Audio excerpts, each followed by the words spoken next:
Hey guys, Heidi Prieb here. I have not made an ENFP video in a while, so I wanted to get back to my roots and talk about our personality type. If you don't know me or if you are new to this channel, my name is Heidi Prieb. I am the author of the ENFP Survival Guide, and I am also the creator of the ENFP Soul Bootcamp course, where we talk about how to optimize your energy as an ENFP and stop trying to live as someone you are not. And that is something that we're going to talk a lot about today, because I wanted to make a video kind of outlining a lot of the mistakes that I've made in my life that hopefully will save you from making a couple of these in your own. Although I do know ENFPs, and I know that we will absolutely learn nothing until we have gone through the experience of having messed it up in the first place. And so no disrespect if that is how you end up taking this video as well. But anyways, without focusing too much on that, let's just get into it. Number one way you can accidentally ruin your life as an ENFP, and I'm actually not exaggerating with this one, like this is the number one way I think you could possibly degrade your entire experience of your time on Earth if you make this mistake over the course of an entire lifetime, and it is decide that your insights are valueless. So I think that a lot of ENFPs, luckily not all of us, but many ENFPs, grew up thinking that in order to give back to or contribute to the world, they had to suppress their natural tendency towards contemplation, towards insight gathering, towards exploration, and then kind of finding those kernels of wisdom within that exploration and sharing them with the world, and instead had to focus on being logical and practical and business oriented and doing all of these things that you see working for other people, but that aren't necessarily the things that make you feel the most you. And when I see that happening with an ENFP or with any type, but this is our particular expression of it, it just makes me incredibly sad, because I think that not only are you denying yourself the full depth of life that you could be experiencing when you're doing this, but you're also denying the world of this very unique talent and gift that you have, which is the ability to analyze and see things through a very unconventional but beautiful and inspiring lens, and the ability to communicate and inspire people through those insights. So if you start out from the gate deciding that the way your mind works and the way that you prefer to operate in the world is useless, you are denying and robbing both yourself and the world of a very important experience of consciousness that is happening through you. Right? Not to get too spiritual on you guys, but I do believe that. I believe that the consciousness that is getting filtered through your mind as an ENFP has something very special and unique to contribute to the world, and I don't want you to hide that. I don't want you to hold that back.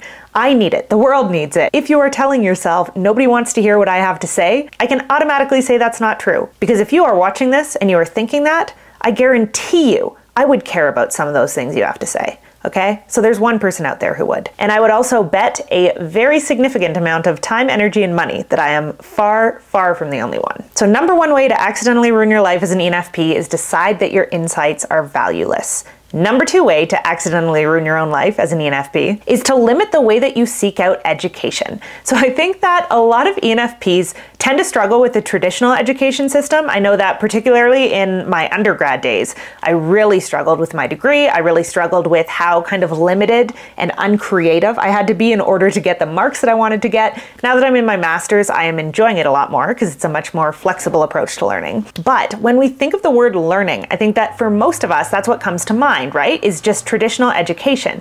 But for ENFPs and any valuing types, that's ENFPs, INFPs, ENTPs, and INTPs, where you're going to learn the most and the most quickly and the most impactfully is through direct experience. So getting out there in the world and actually seeing things from different angles, having different experiences, noticing yourself moving through all of these different experiences and what arises for you in the process.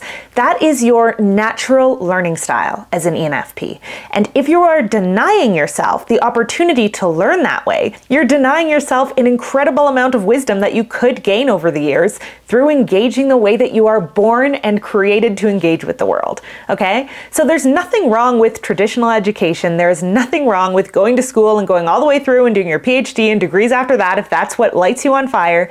But I want you to not discount how much you can learn outside of a classroom, how much you can learn from very unconventional modalities, how much you can learn through direct experience. Because the way that your mind works is that you naturally gather tons of information, tons of experiences, tons of perspectives, and then you hone in on which ones you think make the most sense and which ones help you internally structure your experience of reality, okay? That is how your mind functions. It's how your cognitive stacking works. And if you are limiting yourself in terms of experiences and adventures and perspectives, you are actually taking away from your ability to learn rather than adding to it. Okay? So anytime I hear an ENFP talking about being burnt out or exhausted or whatever it is, I often see that it's because they are following too linear of a path, rather than allowing their mind to do what it naturally wants to do, which is go create, explore, and discover. And there is an absolute art to knowing when it is time for you to do that versus when it's time for you to focus, which I think I have another video on that I will link in the description of this video.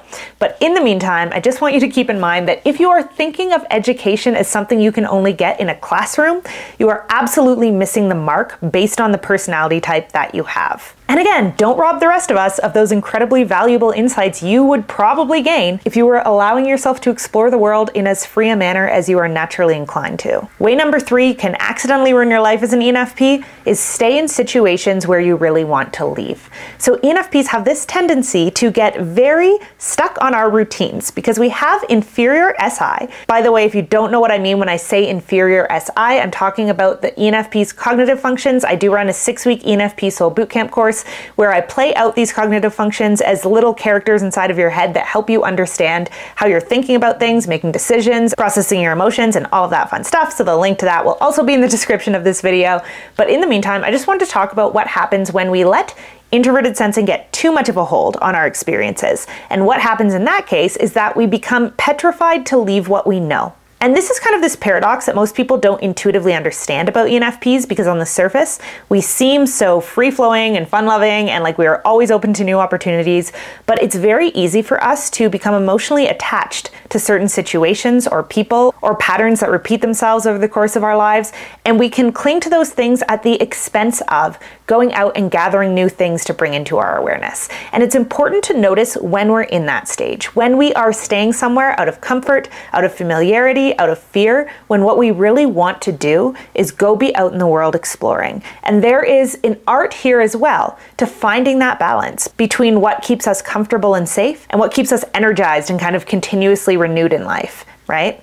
And that's something that we're going to have to hone and finesse over the course of our lives, but we don't get to that healthy middle of the pendulum without swinging it back and forth a bit. So telling ourselves that because other people have more staying power than us, we ought to limit ourselves and stay in situations we don't want to be in, sometimes for years at a time, is not quite the virtue that it can feel like it is. A lot of the time, it's just not allowing ourselves and other people to move on from a situation that's no longer working. And we have to be willing to look at it that way, because it's the truth. And if you're wondering if this advice applies to you or not right now, check in with your gut. If there was something in there that went, ooh, that's the advice I need, it probably applies. Whether you're ready to act on it or not is always a different question. Way number 4 to accidentally ruin your own life as an ENFP is to leave situations that you actually want to stay in. So, as I said, this is a pendulum. We talked about one side where you keep yourself stuck out of fear or out of self-judgment about what would happen if you went and explored. But the other side of the pendulum is when you go and explore at the expense of the parts of yourself that need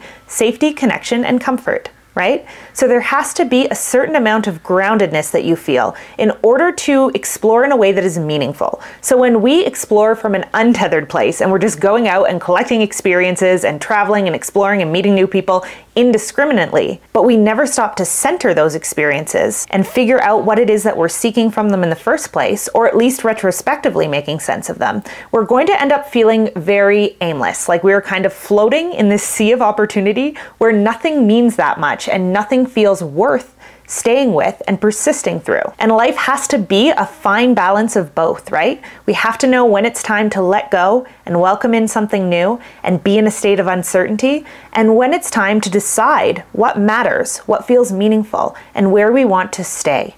Whether that means physically staying somewhere, emotionally staying somewhere, intellectually staying somewhere, but whatever we choose to hone in on and give our energy to, rather than trying to take energy from it, that's the stuff that ends up being our life's work, right?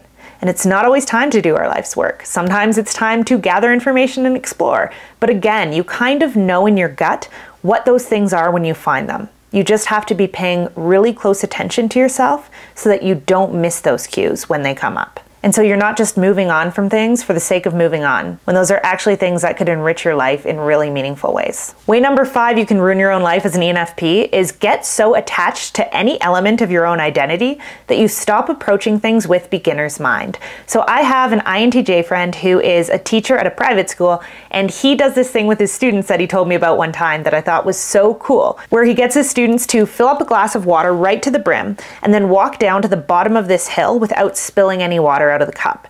And at the bottom of the hill, he asks them, how much water's in your cup? And most people are able to do it pretty well, like they can keep most of the water in their glass.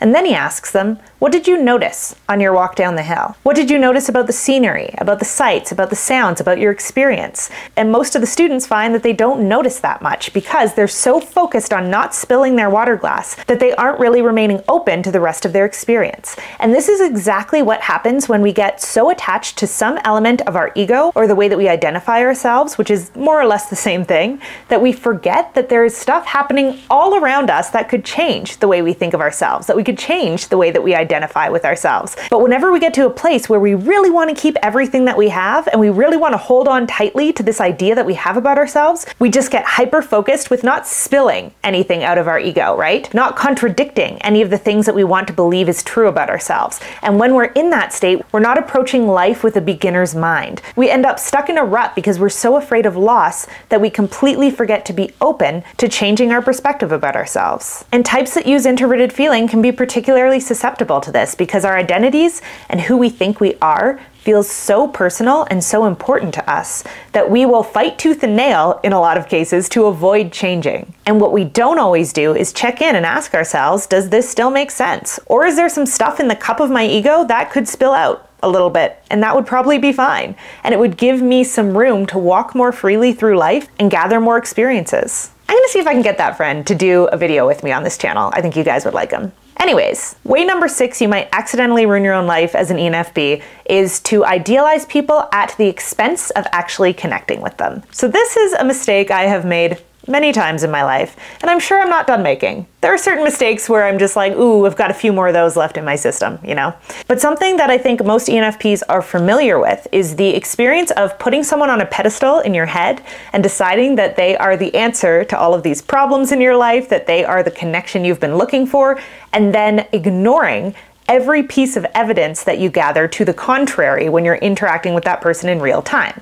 And why I think that this is such a big problem is because when we are so fixated on who we want someone to be, we completely and totally miss out on who they are. And we cannot have real relationships with these idealized people in our heads, right? We can have fake relationships with those people, and that can serve as kind of a bomb for when we're not ready to have real human connection. But I think that a lot of the time when we idealize people in our heads, we interact with them as though they're the people we think them to be inside of our own minds, and we don't allow them the opportunity to be who they actually are in our presence, because we subtly are always trying to push them back into that mold. And that is very unfair to other people, and it's also not something that allows us to build real connection, because real connection happens when we're able to be mutually vulnerable with people, and if we are not interacting with someone as they are in real time and responding to them as they are in real time, we are not holding a space for them to actually share themselves with us. And also, we're not holding a space for ourselves to share ourselves with the other person, because we're probably just so caught up in that case on what we want them to think of us that we've completely lost out on the very human moments we could have in the meantime. And this is something, once again, we talk a lot about in the ENFP Soul Bootcamp, is how to take people off of those pedestals and interact with them as they actually are, so that we can have better, more meaningful connections with people instead of hiding in fantasy, which is what we're apt to do. But it's a really hard one. And like I said, I think that most of us will struggle with this to some degree throughout the course of our lives, but the more awareness we can have around it, the more we can keep ourselves from falling into that trap regularly, and the more opportunity we give ourselves to actually try to build real connections, which are the things that end up making our lives feel meaningful at the end of them, right? Way number 7, you can ruin your life as an ENFP accidentally, is by clinging to the past at the expense of the future. So this is again something that happens to us very often when we fall into an SI grip, which means when introverted sensing tends to take over our psyche a little bit and it projects itself into our extroverted intuition. And what happens when we're doing this is we are trying to force something that we were happy with or something that worked really well in the past into the future, even though it no longer belongs there. So maybe that's a relationship that was once really happy, but is no longer adaptive to the current circumstances of our lives. Maybe it's a job that we loved once, but we no longer feel inspired or fulfilled by. Whatever it is, there is this tendency we can have to look at the past and go, oh, well, that was amazing once, therefore, I can recreate that in the future if I just keep trying and keep trying and keep trying.